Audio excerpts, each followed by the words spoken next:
Good morning, everybody. Hopefully you had a wonderful summer weekend and you're ready to learn some good things today. This is going to be a great call, not only for getting you in front of some more people, but then also learning a skill that is the most important skill that we have with the 5Q system. And not only with the 5Q system, but with everything in life. But the first thing I want to do is kind of revisit what we talked about before, which is the 21 light process. And I found another way for you to leverage what you know to really, really help people. So and now I've known two women, older women, retirees, that have been scammed of all their money. So Missy, can you kind of come in here?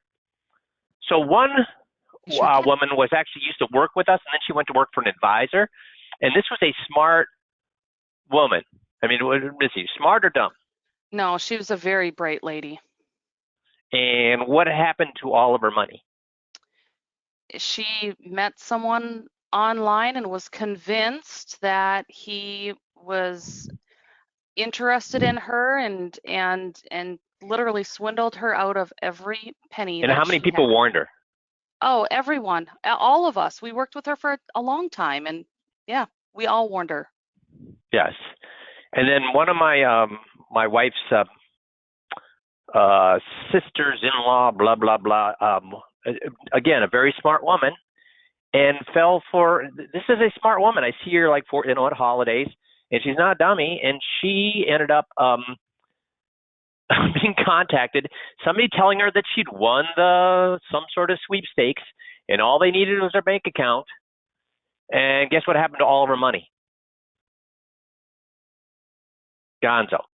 She's going to have to move in they're trying to figure out what she can no longer afford her apartment. She is complete, and that's the same thing that happened to this woman.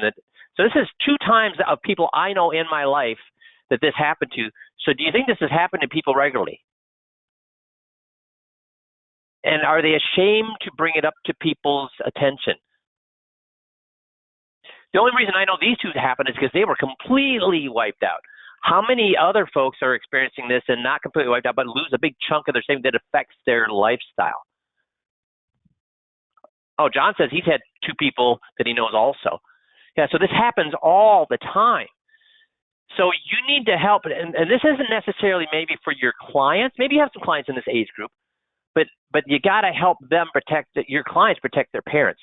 They have to pay attention to stuff. Is it important or not important? It's important stuff. So, and I actually received something that affected me here about 2 weeks ago, in that I got a letter saying, "Oh, I'm sorry, we can't open up your credit card that you want." I didn't apply for no credit card. So, and this happens to the best of us. So Missy can validate here. During the COVID-19 crisis with the small business program, we applied for a small business program we only asked for a small 6-digit, because I'm concerned we don't want to rig the system, so we just covered our salaries, so we didn't ask for very much. But somebody took my information, and guys, those of you did any of you apply for one of those COVID small business loans? Okay, well, it requires, Missy, how much personal information required? I mean, driver's license. I mean, it required everything. Lots of information. Lots of personal information. And somebody had gotten all of my information and applied for a loan that was 3 times bigger than what we applied for, and got it from the U.S. government, from the Small Business Association. And it took Missy 6 months to get that cleared from us. But my point is, are there, pardon my French, but a-holes out there scamming people, stealing people's identity, and making people's lives miserable? And if we're a financial advisor, should we or should we not be helping clients with this?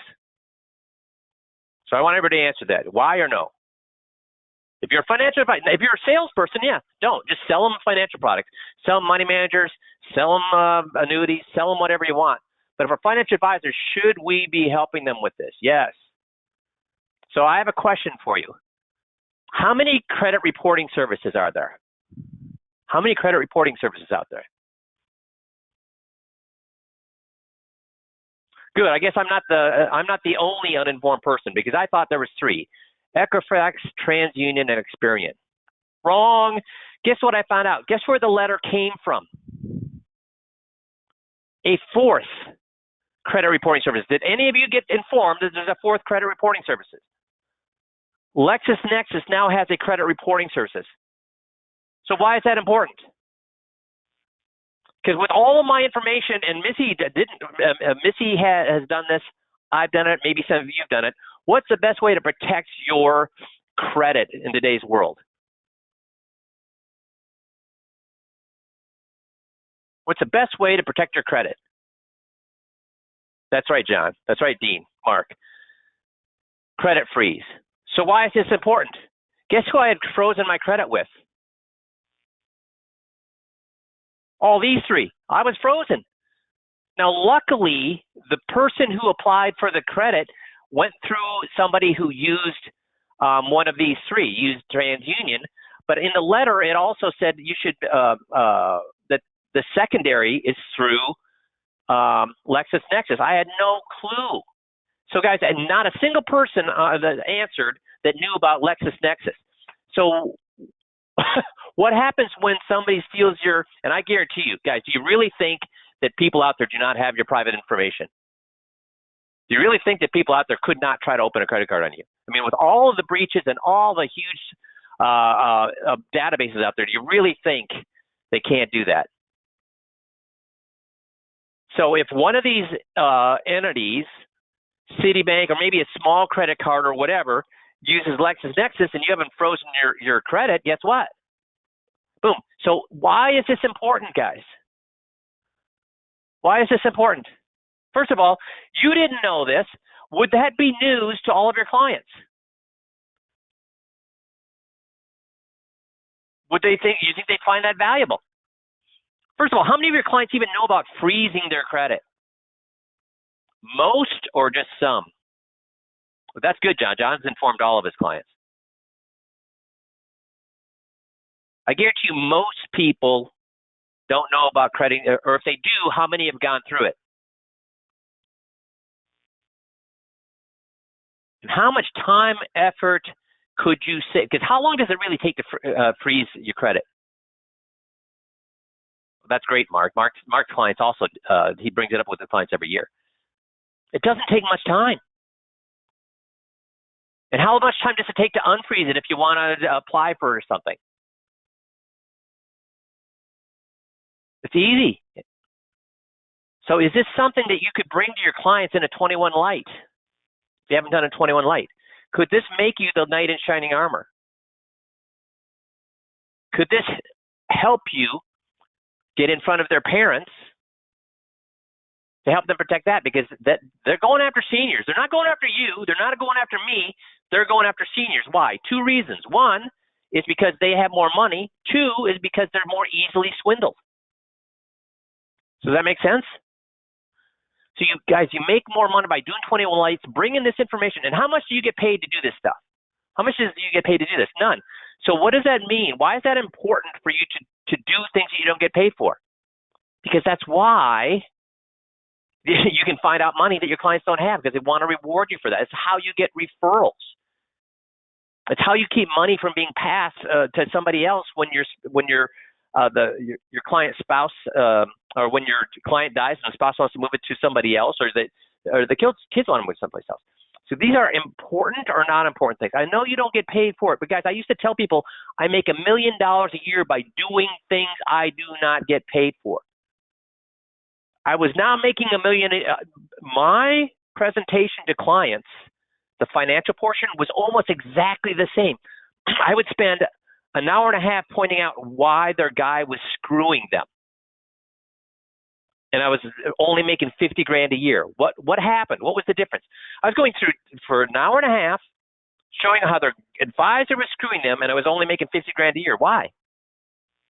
Because they thought the only reason I was doing that was why.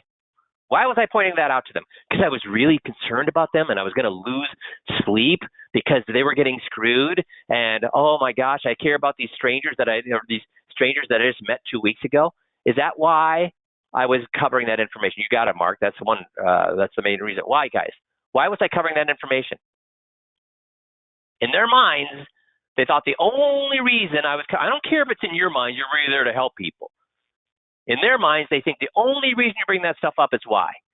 As Mark points out, to make money. That's right, Dale, to make money. So anything I say is disregarded. See, we have a catch-22. People will not move their money to you until they know that you care. People will not move their money to you until they know that you care. And if you simply rely on selling products, you can't really show that you care until they buy something from you. So it's a catch-22, right? They're not going to buy from you until you show you care. You can't show you care until they buy something from you. That's a catch-22. It's a death spiral for as far as a salesperson goes. So how do we show that we care before they buy something from us? By doing things we do not get paid for. Does that make sense?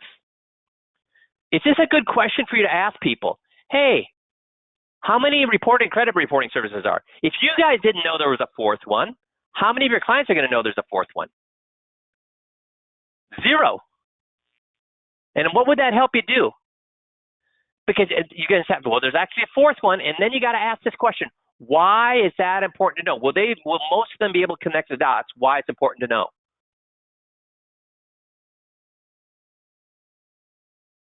In fact, I would say, what percentage of your clients would be able to connect that? It's important to know there's a fourth service. Virtually none. You have to walk through it.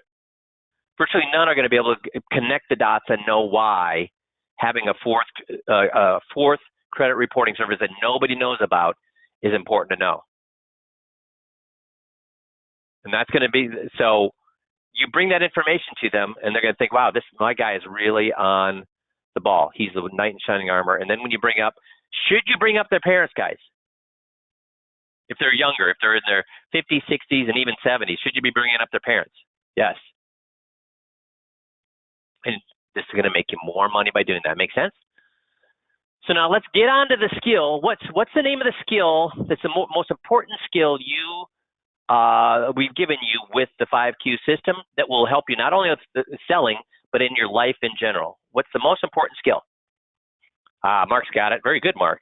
Dale's got it. Getting on their side. It's the grease that makes everything work. Because what is more important?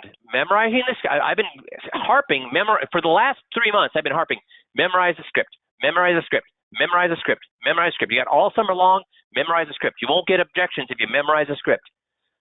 It's like the clients are going to just throw money at you like they've asked. If you memorize the script, it's like clients have memorized the script too. So I've been pushing that. But if all you do is memorize the script and you don't do GOTS, will you close everybody? No. So, hey, I've got a couple of advisors that have volunteered to help me today. Thank you very much, Nick and Tom. Tom, can you open up your mic? Okay. So, Tom, I'm going to ask you some questions, okay? All right. What'd you do this summer? Went to my oldest daughter's wedding. Why? Because she was getting married, and it was a wonderful occasion. Why was it a wonderful occasion? Hopefully, she'll only do this once. Why would she only do it once? We don't believe in divorce. Why don't you believe in divorce? How long of that questioning before you're going to get mad? I'm already mad. There you go. See, guys, if all you do is ask open-ended questions, because they were all open-ended questions. They were not yes/no questions. I was asking Tom to give me a full thought answer. But if all you do is use motivation interviewing to ask question, it's not going to be long before they get irritated. You got to do GOTS. So I'm going to say, so Tom, what'd you do this summer? I went to my oldest daughter's wedding. Oh, that's awesome. Awesome. And why is it important to go to our child's weddings? Oh my gosh, it's just a wonderful occasion, and hopefully they'll only do this one time, and you want to be there. Yeah, we only want them to do one time, and we do want to be there. And why is it so important for us to be there? Well, we brought them into this world. We've supported them, and now it's time for them to create their own family. That's right. That's right. And when we go to that wedding and we visualize the future, and we visualize them, just like you said, doing what? Living their own lives, and it's like the mama bird pushing the babies out of the nest and watching them fly with their own two wings. Exactly. So guys, was I asking Tom the same exact questions? But did it feel like an interrogation or more of a conversation? And also, every time he gave me an answer, what did I do? Gave him a verbal what? Every time he gave me an answer, I gave him a verbal what? Pat on the back. Does that make sense? How long will Tom affirmation, right? So how long will he answer those questions if I do it that way? Is he going to get irritated with me? Or does it sound like I'm telling him he's a great guy by asking those questions and patting him on the back every time? See? So you got to learn the scripts if you don't want objections, and if you want people to actually throw their money at you, not some of it, but all of it, leave their advisor, even if their son is their advisor. You got to know the scripts, but to make the scripts work, the grease is the gots. You got to tell them that they're smart, that their decisions are good, that their answers are excellent. See, that's what takes knowledge, and it's the bridge that goes from knowledge to trust, because we trust people we like. Does that make sense? So the short gots is when we ask a question, we get on their side about the answer. That's a short gots. There's two types of gots. One is a long gots, one is a short gots. So the short gots is every time we ask them a question, we tell them their answer is a great answer. We pat them on the back. So with short, we're going to agree. So when I asked Tom why, he'd say something. I said, right, or exactly. See, all you're going to do is acknowledge that what they said was right. Now that in itself, you always want to do that, and you can get by with doing that occasionally, just that. But a better way to do it is to do that, and then you repaired it back. Did I pair it back and say, yeah, it is important to be at our children's weddings? And you notice I say parrot back, not paraphrase. So what's the difference between parroting back and paraphrasing? See, if you paraphrase, if somebody gives you an answer and you paraphrase, so Tom, let's say that, which direction do you think the market's going to go? Might be sideways, but I think ultimately for the next little while it's going to be down.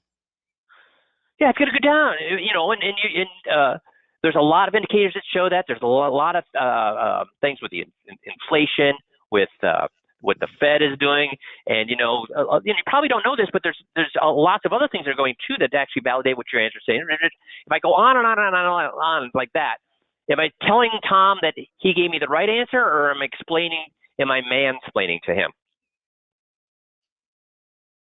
Am I telling him he's right, or I'm saying, hey, you gave me a pretty good answer, but here, let me give you an even better answer, show how much smarter I am than you. Which one was I doing? Telling him that he had a great answer, or saying, here, let me show you how smart I am as compared to what you're saying? See, we think we're agreeing with them. They think what? Yeah, I know all that stuff. Yeah, I watch TV. I know there's inflation. I know the Fed is raising interest rates. See, not everybody would think that way, but will some people think that way? Tom, would some people think that way? Yes. And here's what they found. Here's the science of that. When you paraphrase instead of parrot, what they did is they no, you're not saying it's great. When you do it that way, you're saying it's not a good answer. Here, let me explain why your answer is not sufficient. So when you paraphrase it, you're saying your answer is not sufficient. Let me show you what you don't know. Let me explain to you why what you said is right, because obviously you don't know. Let me explain to you. That's what you're doing when you paraphrase. And there's lots of science and psychology behind this. For example, they went to this has been an experiment that's been duplicated over and over and over and over. It's easy to measure whether something's successful when money's involved. For example, they went to restaurants, and this has been duplicated many times over, and they had waiters parrot back word for word what the person ordered, and then they had them paraphrase what the person ordered. Guess what happened to tips when they parroted back versus paraphrased? 83%, not a small amount. Tips went up 83% when they paired it back versus paraphrase. Now that's been duplicated over many, many times. Sometimes it's at 60%, sometimes at 83%, but it's been duplicated. And why is it important that we pair it? It's for the reason I gave you. When somebody paraphrases, it seems like you're putting words into their mouth instead of listening to what they actually said. Does that make sense? So the second most, so Tom, which direction is the market going to go in the next 6 months? Down. Exactly, down. That is agreeing. That is parroting back. This is the second most powerful way to got them. Now, the third most and the most powerful way to got them is to tell them they're above average. So I'm going to say, so Tom, what direction is the market going to go in the next 6 months? From everything I'm reading, it looks like it's going to go down. That's exactly right. It does look like it's going to go down. Now, did I say it's going to go down, or did I repair it back exactly what Tom said? Tom said it looks like it's going to go down, so guess what I said? Yeah, it looks like it's going to go down. And here's the amazing thing, Tom. I've been talking to lots of people here in the last, because the market's been in so much turmoil, and kudos to you, because most people I'm talking about are convinced, for whatever reason, that we've hit a bottom and now's the time to get in. So the fact that you still realize that it looks like it's going to go down, I don't know what services you follow, or if you just have some sort of intuition into the marketplace, but it does look like it's going down. In fact, there's many dashboards, there's many indicators out there that tell me that what you're saying is right, and very few people, especially lay people, and to be honest with you, a lot of the professionals aren't seeing those things or ignoring those things. So the fact that you recognize that, you go to the front of the class, tells me you're paying attention. And if you're not paying attention, boy, you've got a great internal clock or an internal computer about how the markets work. So kudos to you, Tom. Thank you. Was I explaining to him why he was right, or did I spend way more time telling him he was above average? See, when I did it before, I started going through a laundry list of reasons why what he said was right. Then he's thinking, oh, well, yeah, I knew all those things. Why are you talking about the Fed? Why are you talking about inflation? I knew about those things. Duh. See, if you paraphrase and start giving him all this data, that's not telling him he's above average. See, I'm telling Tom that he's what? What was I telling Tom? Below average in intelligence, average in intelligence, or above average intelligence? Below the average guy on the street, the same or above? Below the typical advisor I talk to, the same as advisors I talk to, or even smarter than other advisors I talk to? See, when I do that, how long does Tom want to talk to me? Now, here's a question that I get when you do this.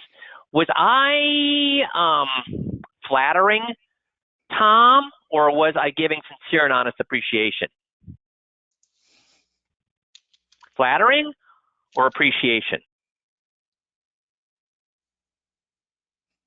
Appreciation, and there's a distinct difference. Here's why. If you tell them, if I just said, Tom, you're smart, you're smart, you're smart, you're smart, oh man, you're a brilliant guy, oh, you must be a genius. What does that sound like, Tom? That sounds like flattery. Flatter, blah, blah, blah, blah, blah, blah. See, the difference between flattery and honest and sincere appreciation is if you tell them just, did I tell Tom he's a genius, or did I say his one answer, that one thing that he knows is above average? He's above average in all things, or just that one thing? All things, or just one thing? Just one thing. If you pick one thing and tell them that one thing they're above average, will people, that's sincere and honest appreciation, and will people get irritated at that, or will people be feel good about themselves when they're, because is that believable or not believable? If I say you're smart in that one particular area, does that seem more believable or not believable? I said you're just a genius. More believe? Come on, more guys or less? More or less? More. So if you pick a specific thing and tell them they're above average on that specific thing, they love that, and they will never, ever, ever get tired of it. See, so clients love long meetings. Why? So we've got tapes, like we've got 60,000 tapes in our archives of advisors actually meeting with clients. Some of them are 3 hours long. So we've got tapes of an advisor meeting with a 78-year-old lady for 3 hours. What do you think this lady feels like after 3 hours, guys? 3 hours of questions and questions from this advisor. What is this lady? Now the guy did a perfect meeting. So how does that lady feel after 3 hours? Dale's got it. Dale said empowered. Yes. This lady, guess how long this lady wanted to talk to this advisor? She would have went on another 2 hours. Why? Why did this lady want to go on another 2 hours? Why? Because for the first time in her life, what? That's right. She was receiving affirmations. She was being told that the way she thought was right. She was being saying that she was actually knew things. She was being told that she was above average. She felt what? For the first time in her life, somebody actually talked to her for 3 hours, and during that time listened to her and said that her answers were great. How many people get tired to be told that they're above average? Does anybody ever get tired of being told they're above average? See, so GOTS is what allows you to cover all the scripts no matter how long the meeting is, because clients love it when you do it right. It makes clients love long meetings when you do it right. Does that make sense? So the first place we use GOTS is when we're doing motivational interviewing and asking open-ended questions. And we say, agree, we say, absolutely, and then we pair it back.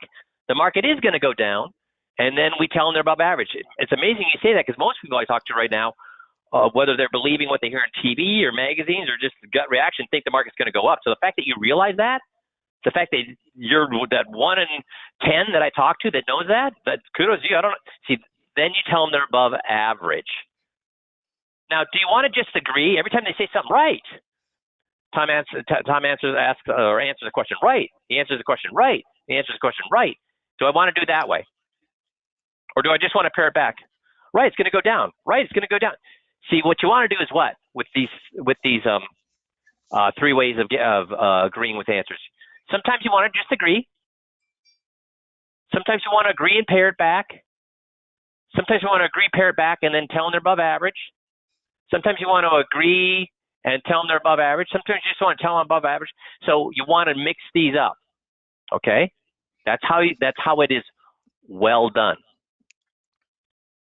Now, the other place we're going to use that they're above average, this long GOTS, telling them they're above average, is 3 different places in the meeting. Does anybody know the 3 places that we use the long GOTS, telling them they're above average?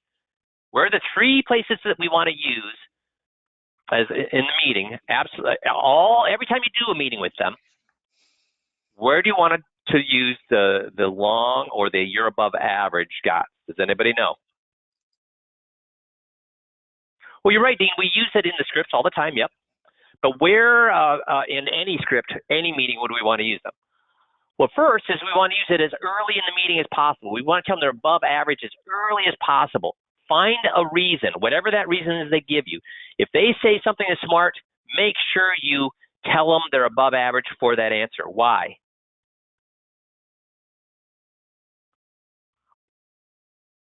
How does it make them feel about you?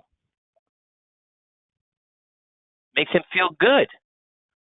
How happy are they that they're there with you at that time and at that meeting?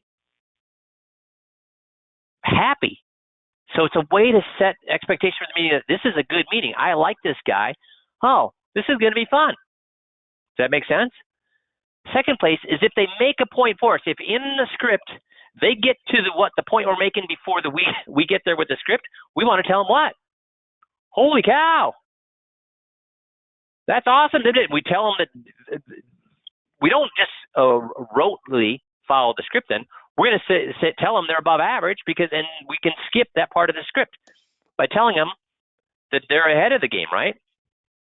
And the third place is when we overcome an objection. So these are the three places we're going to tell them they're above average. As early in the meeting as possible, make them happy and make them feel good about having the meeting. If they make a point for us, and then to overcome an objection. In the template, I got my animation screwed up here. Sorry about that. In an objection, remember we talked about objections here a couple weeks ago. First thing is we acknowledge your objection, paired it back in the form of a question, and then we get on their side for at least 3 minutes. We use and. After we get on their side for 3 minutes, we're going to use and then we're going to have them tell us why they need to move forward. If you do it this way, we erase objections. Does that make sense? So why do we want to do it for at least 3 minutes? Does anybody know? Why do we want to get on their side for at least 3 minutes? Why does it take so long? Create space, right, Mark? Why do we want to create space?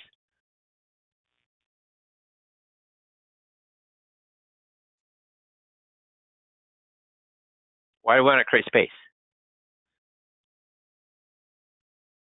Lower their fence, yep. Here's the thing, guys. Does anybody, well, first of all, if we get on their side for 3 minutes or more, do they remember what even brought this conversation up?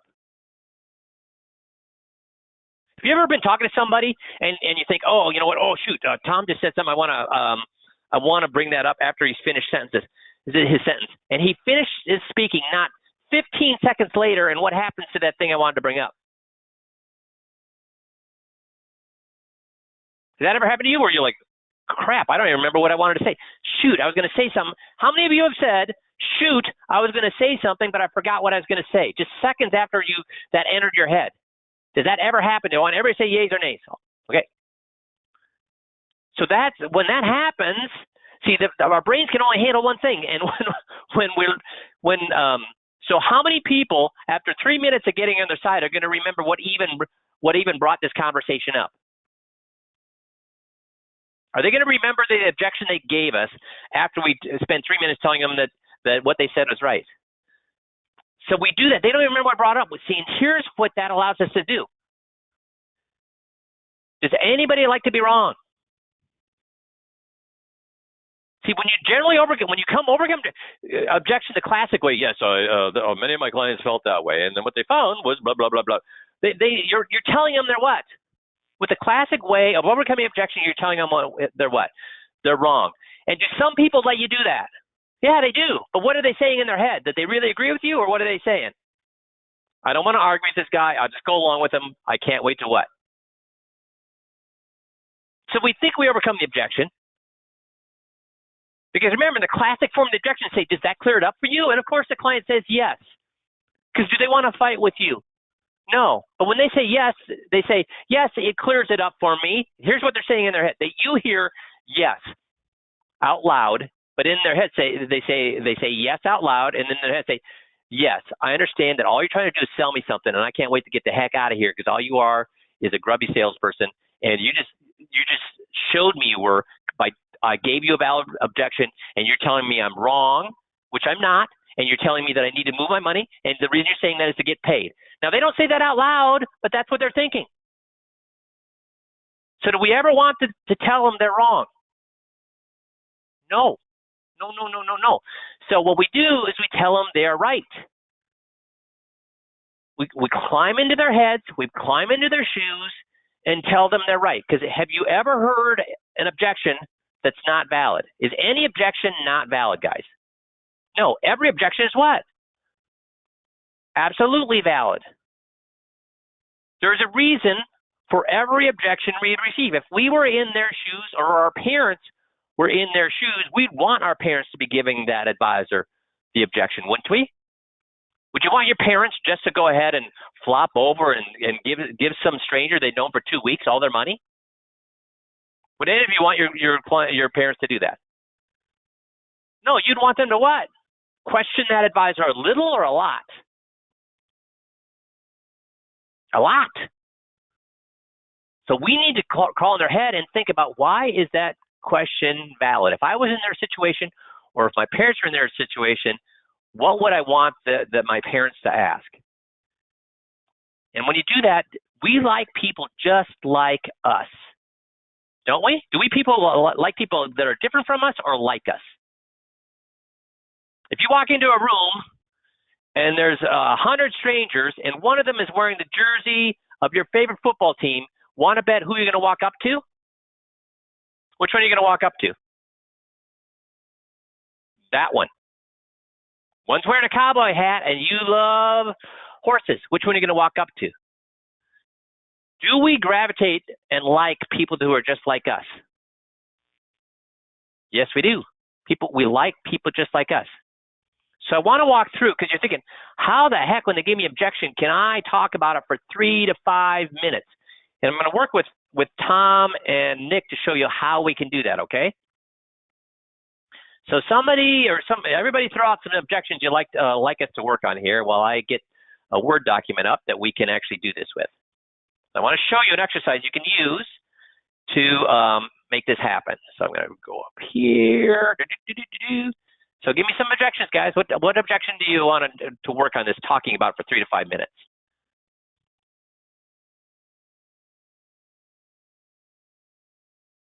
Don't like to pay for financial advice. Perfect. Okay, so that's the one we'll use. Is that fair enough, guys?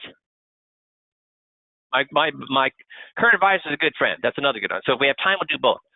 So they're trying to. So let's do the don't like to pay for financial advice. So Nick, can you also unmute yourself?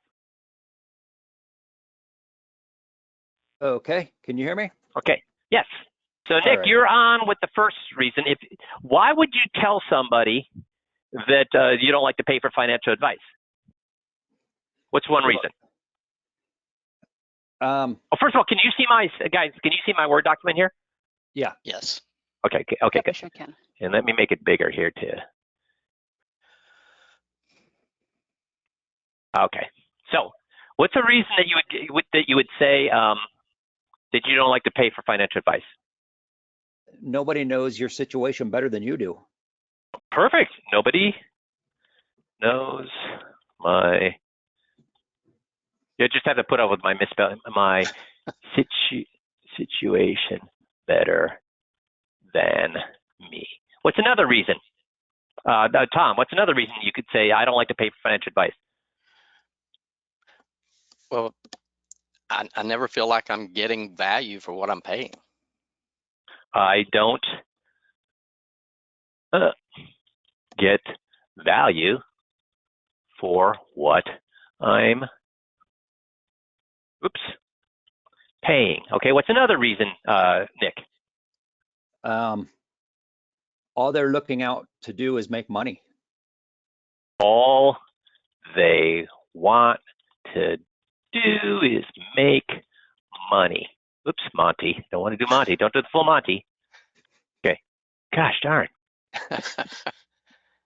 Okay, what's another reason, Tom? And then we're going to expand on this. What's another reason?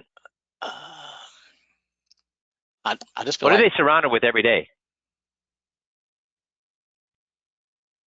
information. Yes, that costs what? Nothing.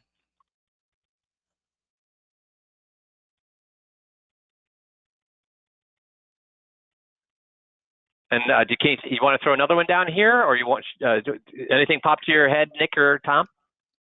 I think that's supposed to be free info out there, Mike. I think you're What just did I say? missing a letter. Fee? Yeah, that would be a. Anything else come to your mind? Not right now. Yeah. Let's see. Mark threw another one here. Just buy the market. Just buy S&P. Okay, so guys, could I talk? Do you think I could talk for a minute about why nobody knows my situation better than me? Would that be hard to talk for a minute on that? No. How about a minute on I don't get value for what I'm paying when I get financial advice? Or a minute on all they want to do is just make money on me? Or a minute on, now if I said it this way, Nick, you're my client, okay? And you're going to give me an objection. You don't pay for financial advice. So what do you think we should do? Should we move forward, Nick? I don't like to pay for advice. So can somebody do a timer here? Missy, can you do a timer for me? Yep, I'm ready. Okay. You're right. Yeah, you're exactly right. So I agree. You don't want to be paying for advice, so I parrot it back, and then I'm going to get on their side. Yeah, because nobody knows your situation better than you, and you know, and a lot of times you don't get value for what you're paying, and all people like me want to do is make money, and there's tons of great information out there, isn't there? Why, you know, you could just buy the S&P 500. So how long did that take me to do that? That was about 25 seconds. Okay, so is that near 3 to 5 minutes, guys? No. And if I said, and then started overcoming the objection, would he realize why we were talking about this in 25 seconds? Would you realize that, Nick, if I then started to convert and ask you questions to get you to say that advice still makes sense? Oh yeah, I would still have that objection right up in my mind. Because if I said, yeah, you know, and my doctor, he doesn't know what's going on with my body. Because who knows my body better, me or the doctor, Nick? As soon as I do that, you know I'm using this doctor analogy to do what? To switch my mind, change my mind. And is that going to help? Or is that going to hurt me? It's going to hurt. Because you're thinking, you're trying to fool me, and you're starting to piss me off. So we can't do it in 25 seconds. Nick has to be how sure I'm on his side. 100%. And how much do I need Nick to forget what even brought up this conversation? 100%. Yes. So how are we going to talk for 5 minutes on this? So let's do this now. I go, tab. Okay. So Nick, what's one reason why nobody would know your situation better than you? No, because they haven't known me for that long. Haven't known you for long. Haven't known you for long. What's another reason that somebody would say that, Tom? I'm a private person. I don't give out my information easily. A private person. Okay, what's another reason, Nick? I'm not your average bear. Oh, great. I'm not your average bear. Okay, and what's another one, Tom? My situation is in flux. Perfect. Guys, are all these things they're saying valid? Yay or nay? Yes or no? Y or N?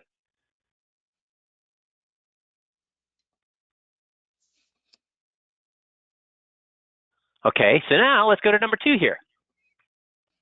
So, Nick, give me a reason why I don't get value for what I'm paying.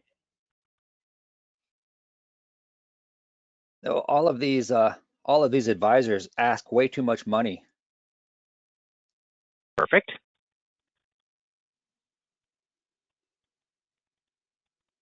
Okay, what's another one, Tom?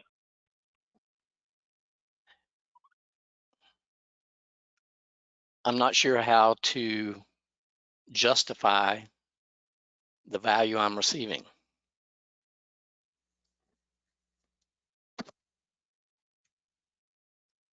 You could get more there, but I just want to go show you how we get all of these. So let's see. So what's a reason, Nick, that all they want to do is make money? Why might you say that? That's all they ever talk about. All they care about is my money. All they wanted to know is how much assets do I have?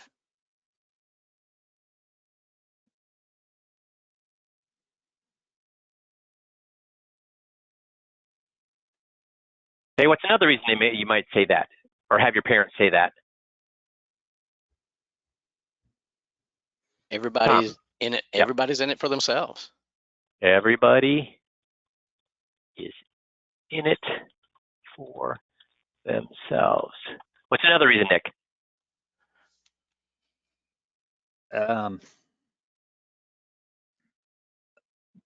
They never want to talk about how much they're actually charging. That's who went in here. They never want to offer investments that are free to me. How many of them are talking about CDs? And you gave me a great one there, Nick. You said what now? See, I did it there. He gave me one less than 10 seconds ago, and I forgot what he said. And it was good. I liked what he said, and I still forgot it 10 seconds later. That's what happens. So what'd you say, Nick? Now I probably made you forget. They never tell me how much they're actually charging. Oh, yeah. They never tell me, or they want to hide.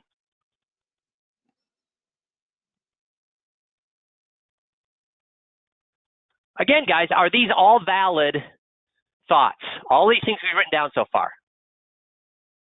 So now let's do this one. So, Tom, what's the reason they might say there's tons of great information out there? I can Google anything I need to know.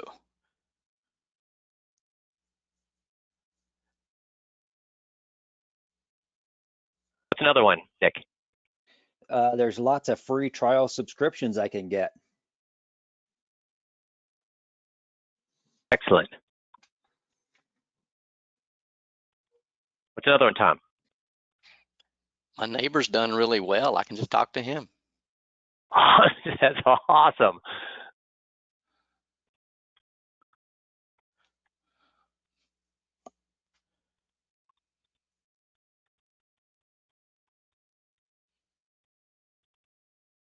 What's another one, Nick? All I have to do is watch Kramer.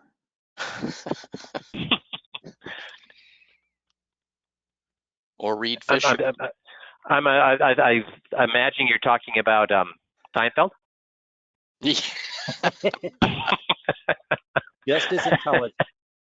Yeah. So, Miss, you got the timer? Yep, I sure do. Okay, so now let's do this. So I'm going to start right now. So, Nick, so we're ready to move forward? You know, I really don't want to pay for advice. So now Missy's going to start the timer.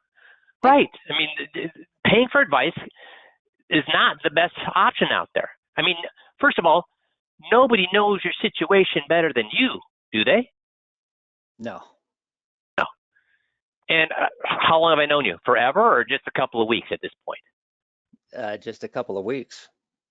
And I've been impressed by you. And the one thing I've noticed is that you're not the average bear. Would you consider yourself the average person when it comes to investing, what you've been able to accomplish, et cetera, or maybe even a little above average? I like to think that I'm above average. Well, I think you're right, because you are. And is your situation static, or do you got a lot of things happening in the future here? Oh, it's always changing. Right. I mean, and every time you talk to somebody like me, I mean, first of all we want to talk about is what? Money. Money, money, money, right? And do you really know how to justify, if I make a recommendation, how much better or worse that advice would be as compared to just doing it yourself? Is there some sort of scale out there or a computer program you can put that into to figure out, is that really good value I'm getting there for what he's charging or not? I mean, is there anything like that exists? Not that I'm aware of. No. And when you come to, talking to advisors, like I said earlier, all we want to do is talk about is the money. Because the fact, and why do we want to talk about money? Well, because that's what you do for a living. Right. And if all I do is talk about things that I make money on, does that make me an advisor or does that make me a salesman? Oh, you're all salesmen. we're all salesmen. See, and do they ever want, when you talk to guys like me, do they ever want to tell you what they charge, or do they kind of hem and haw and give you a little song and dance and do a little jig here and a little jag there, and at the end you're like, you didn't answer my question? Does that ever happen to you when you talk to people that sell investments? All the time. All the time. And obviously, of course, you need to work with an advisor because there's no good information out there, right? No, there's lots of information out there. Yeah, I mean, could you simply go to your computer and do what to figure out if you have a question? I can ask Mr. Google. Mr. Google, right? And are there any services out there that offer free subscriptions, for trial subscriptions for 3-6 months that you could figure out whether it makes sense or not? And even if you got a subscription, how expensive are those subscriptions? Oh, they're cheap compared to what you're asking. Right. And do you know anybody else in you there's nobody else you know out there that you could bounce ideas off of that's done well and you could do it for free? Yeah, my brother-in-law always says he's doing great. Yeah. And heck, there's guys out there screaming about how smart they are like Kramer on TV all the time, right? 3 minutes? Yeah. So there, I'm at 3 minutes. So now, does it sound to you like I'm going to argue with you? No. Do you remember what even brought this up? Not really. I mean, you know what we're talking about, but do you remember we're talking about this because you gave me an objection? Do you remember that that's what began this whole conversation? Obviously, you know, we're talking about why it doesn't make sense to work with an advisor, but can we trace that back to you? No. Not really. And that's why, because when I start now converting Nick to why he should work. Now, first of all, before we do, well, I'll finish this thought. When I start converting Nick back to why it makes sense to work with an advisor and work with me, not just any advisor, but work with me by asking open-ended questions. But before I do that, will he have to admit that he's wrong? If I get him to change his mind, will you have to admit that you're wrong, Nick? No.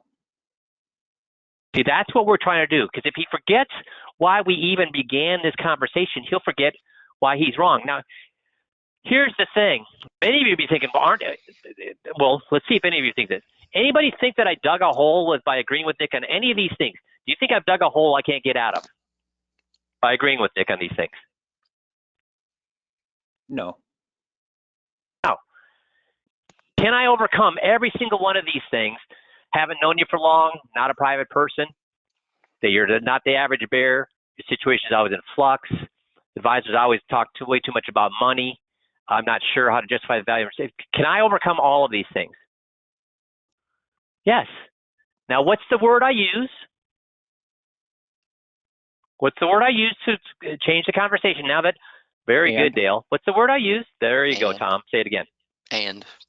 Because if I did all this work and then said, but, what have I just done to that 3 minutes of work I did there? Discounted everything you said previous to the but. Because they're like, oh, all that was garbage. He's now about to tell me I was actually wrong. Does that make sense? If you use and, they don't hear that. So what analogies could I use here? Doctor, I've already talked about that. Now, see if I talked about a doctor, does it feel like, and I'll kind of, usually for me, it's different personality-wise. And remember, when we talked about objections, did I tell you the bottom lines that we had? Let me bring up to show you how you convert this. But first of all, can we all agree that going for 3 minutes, because I'm going to show you something quick here. We're running out of time here. But if I go back to here, so I just want to show you something. I could build this. I could talk for a half an hour about why Nick is right. So could Tom and Nick talk about a half an hour. Because give me one reason why you would say I haven't known you for long. This is only been 2 weeks, right? Meeting. There's one reason. Yeah, only 2 meetings. Give me another reason.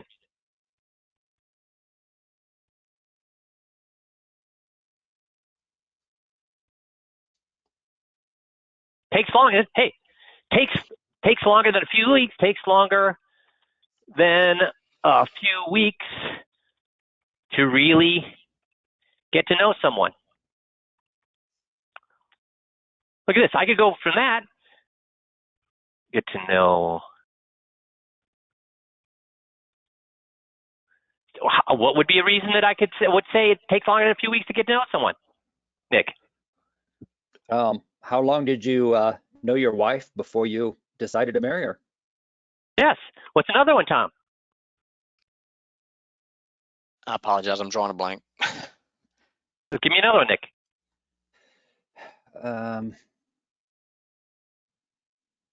Knowing somebody is important, right? Yeah. When it comes to money and marriage, is that important? Very.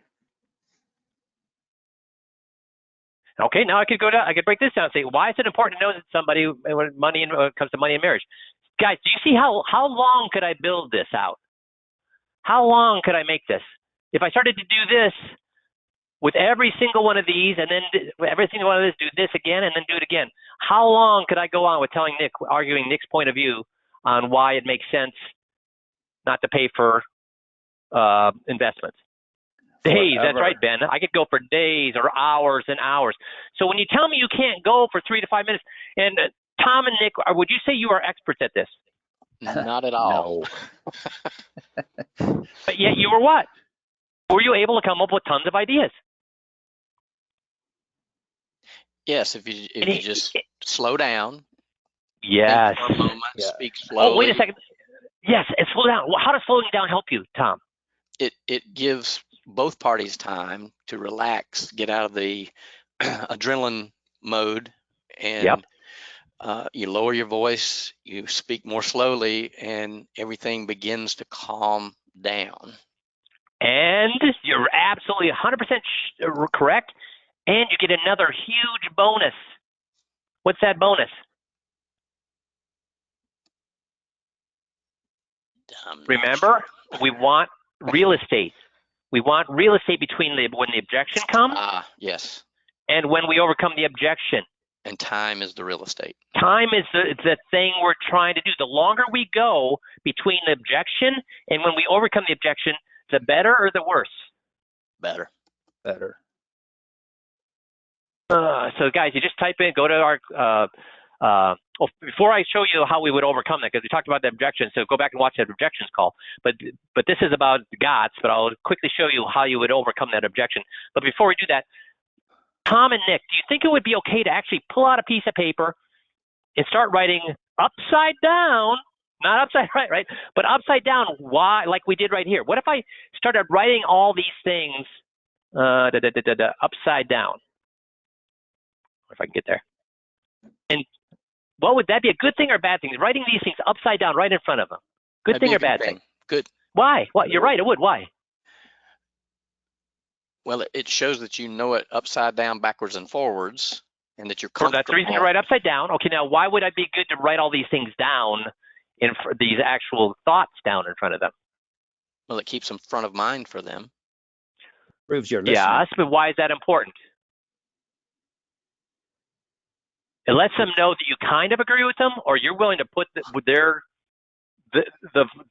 ideas, why they are right down in front of them. Are you hiding from what they said, or are you writing down all the reasons why that makes sense? If you're willing to write down all the reasons that makes sense, that means you kind of agree, or you really, really, really, really agree. Really agree. And it slows things down. For all the reasons Tom said, it makes it a good thing. There's lots of reasons. So guys, you can all spend 3 to 5 minutes doing this. And then if I can bring this back up here, again, how do you overcome it? You have to get to the bottom line. So I go to I type in objections right there. I search, and then we find bottom lines, handling objections. Missy, help me. They are underneath the it's the believe it's underneath. Oh, there they are. Implementation. Handling objections. Yep. And then there's the bottom lines. So then I go here, and then I start asking questions about, don't want to pay high fees. I ask questions to finally get them to say, yeah, fees are lower than the fees they're currently paying. And guys, does the FIA pay lower fees than they're currently paying? Yes. Does it pay lower fees than a Vanguard no-load fund? Yes. Is an FIA pay more fair, not lower, but fairer fees than a Vanguard no-load fund? Yes. Yes. Does it pay more fair fees than buying Berkshire Hathaway for $2.99 for a $100,000 trade? Yes. Yes. And if you guys are scratching your head on that, you all better go back and look at what, guys? The FIA presentation. Because Tom and Nick, do I tell the client that an FIA is the fairest way to pay a fee when it comes to their money, more than money management? It's more liquid than money management, more fair than money management, more liquid than a Vanguard no-load fund, and more fair than a no-load fund. Do I say it, or does the client say it? Client. They do. How many times? Many That's right. times. Many times.